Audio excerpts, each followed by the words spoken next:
Okay, so I originally wasn't gonna do this video. um, I was gonna kind of keep this off YouTube. I mean, I know I've been quite vocal about this on TikTok, um, but I was gonna stray away from this on my YouTube. But I've seen a lot of content creators talk about it. Trying to use the platform for good, which is of course very cool. But I figured I'd jump on here to my camera's everywhere. I figured I'd jump on here as well to just kind of get my not only let you know my thoughts, but hopefully educate a few of you to understand what's really going on here. Um, and also, don't get me wrong. I know I've only got 200 plus subscribers. I'm not a big YouTuber at all. But even if 10 people can see this and understand the severity of the problem, um, then that's good enough for me. And at least then you can go away with the information of who the enemy is, what we're trying to stand up against, what we are trying to fight, and you know that kind of thing. So obviously, unless you've been living under a rock for the past few weeks, obviously you would have heard about people like George Floyd, Breonna Taylor. I can't pronounce the other guy's name, but they were badly mistreated by the system and police brutality. Now, um, in this situation, when you look at it, um, it's innocent at the time, an innocent person with darker skin color.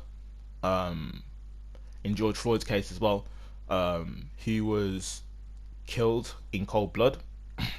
Um, he was choked out for 9 minutes with an officer's knee on his neck, and he's kept saying, "I can't breathe." Um, he said, "I can't breathe. I can't breathe" for 9 minutes. 11. He spoke 11 times. Even when he died, the police officers still were, had him on the ground. Um, and the system, if we didn't speak up about this, he would have walked free. Um, but so far, from what I've seen, he's been charged with third degree murder and manslaughter, which is the completely wrong sentence to give because he killed with intent. It was not an accident. So this has caused a bunch of people around the world, now this is a global thing, to speak up on the racial issue of police brutality, um, institutional racism, systematic racism, racism as a whole. Um, and yeah, I obviously, I don't agree with what was done. I think the sentence is far too soft, and this is just proving um, how the system has operated for many, many different years, many centuries, um, to oppress people of a darker shade of skin, people who look like me. Um, Now, when we go about this, I think um, this is how I would explain it, and I'm going to try and explain this in the best way possible so people of any race can understand the pain we're going through. Um, I when people say if you're not, a darker shade of skin, you don't know the pain that we went through for how many years. Yes, that is very true. But at the same time, I hope that you guys, people of a lighter shade, can empathize and see, how this affects us every day. Compare if we call it, white privilege. When you look at it every day, even to the subtle things like you guys could walk down the street and not have to be fearful of a cop stopping you, turn around and try and stop and search you, for things like that. Racial profiling is not something you guys necessarily have to deal with. Um, Having to work twice as hard to just be in the same position as somebody of a lighter shade, you guys haven't had to, deal with that problem. But I hope you can empathize and see that this is the issue that people like me face every day. And it's been going on for many, many, many years, many years. You can talk to people like my mum and her generation and how she had to kind of deal with things like that. You can talk to people like my dad, my granddad, my uncles and aunties. You could the generation was, this is what's been happening since then. And even still, if we take this back to its bare bones, so we look at 17, 1800s, 400 plus years of slavery we've had, and systematic oppression. Racism by default is discrimination of somebody based on their color of skin. But systematic racism is using the systematic structure to oppress those of a different skin color.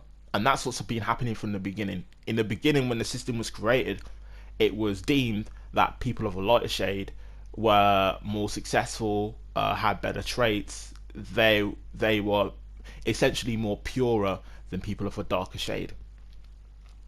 And so that's why you have, the how many years of slavery, the plantation fields, cotton picking, all right down to the civil rights movement and what's happening today. The system has deemed it that it's people of a lighter shade are superior to people of a darker shade. Now, again, that's why we've had so many problems throughout the years of things like these happening. And for us as people like me, we cannot get wrapped up in the emotions of slavery and all what our ancestors went through, because now, in this day and age, this is no longer about color. If you've seen what's been happening through the news lately, people like Trump has been using fear to strike those who are standing up to the system. And then that begs the question, who is our enemy? Who is the enemy we're supposed to be fighting? I will tell you now, the enemy is not to fight people of a lighter shade of skin. You know what I mean? People who are growing up now, they're born into this. They don't know any better. So, and it's our job to teach them that these things happen. And a lot of people are now on board, and you should see the amount of people of different races, different backgrounds, different sexualities who are now standing up to the cause, because they know, right, that until people like me, people like me, people like you, until our lives matter, that nobody else's lives matters. And people like Trump have made it very, very, very, very, very clear, threatening to use martial law on peaceful protests. Do you know what I'm saying? So when we look at it from the beginning up until now, the system has deemed it for people of a darker shade to, to be oppressed. That's the goal. Now we see it as, no, we're not trying to be better, we're trying to be on the same page. And if we tackle the system, because, well, let me explain that again, sorry. Let me explain that again. So, obviously, systematic structure is deemed people of lighter shade to be on top. And now racism is a byproduct of that. Because when you grow up, for many, many, many, many years believing you are better than them, or better than, people of a darker skin color, of course, that's when you get prejudice, racism, when you got all of those things, because again, they treated us like animals and criminals. Even to the sort of basis of today, let me give you an example. There was a news reporter, I can't remember her name, but when LeBron James was on about Trump in 2016 or 2015, and was basically like, no, he's not the right man for our country. The news reporters turned around and was like, oh, just shut up and dribble. You're not paid to be on political issues. You pay to play basketball. And then Drew Brees, who's an NFL quarterback for the New Orleans Saints, he voiced up on his opinions about Trump and how what he thought was happening was okay. And the same news reporters turned around and said, well, he's allowed to have an opinion. It's sort of differences like that. So, like I said, the way the system views people like us is like we're animals. We've been dehumanized for so many years that, of course, people are going to be angry and upset. But like I say, this is not about black versus white anymore. This is about racism versus anti-racism. It's not. It's not. Are you with Black Lives Matter or are you with All Lives Matter? It's about, are you racist or anti-racist? Because again, if we're anti-racist, color doesn't come into the equation. All that matters about color is that we're all on the same page as humans. And that's all I want. That's all most people want. We just want to be in the same page as the rest of human beings, the rest of human society. We shouldn't have to worry about the racial profiling and other things like that, because we should be treated equally on a human scale. We should be loved, treated with respect, treated with kindness the same way that anybody else should. And I think what we're seeing now is a war between the system, the power structure, who for years has had this system in place, and now they realize people are standing up. They're scared because they realize that they're trying to take the control back. So again, us as people, our color is not the enemy. The system is the enemy. And again, once we tackle the system, even if it doesn't change in the near future,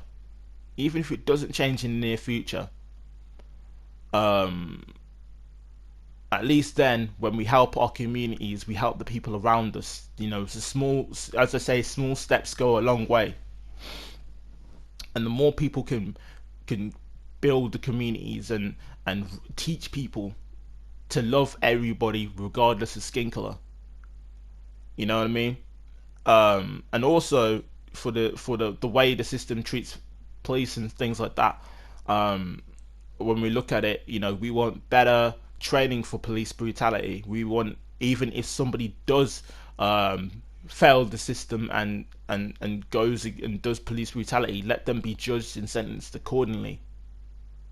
You know what I mean? Also reduce the amount of racial profiling on the streets. Especially in places like England, we're not innocent. You look at England, we are some of the most diverse people in the entire world. Especially where I live in Birmingham, there are people of all walks of life here. And again, it doesn't make sense to fight against our oppressors based on the colour of the skin. What we should be doing is fighting our oppressors based on here and here, right? Because right now, as you can see, the system is cold-hearted, and the system is using this to instill fear, rather than using this and this to instill love to everybody around us. So like I keep saying, if you make this against black versus white, you've lost.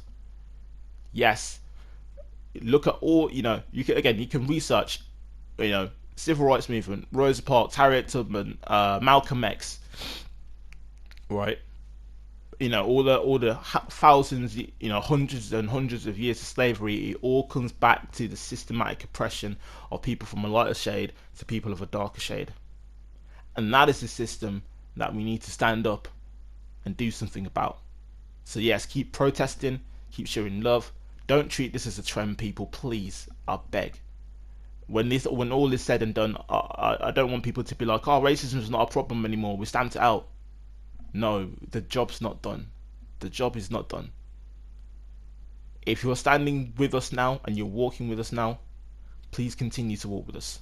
The job is not done yet. But if you make it against white versus black, you've lost.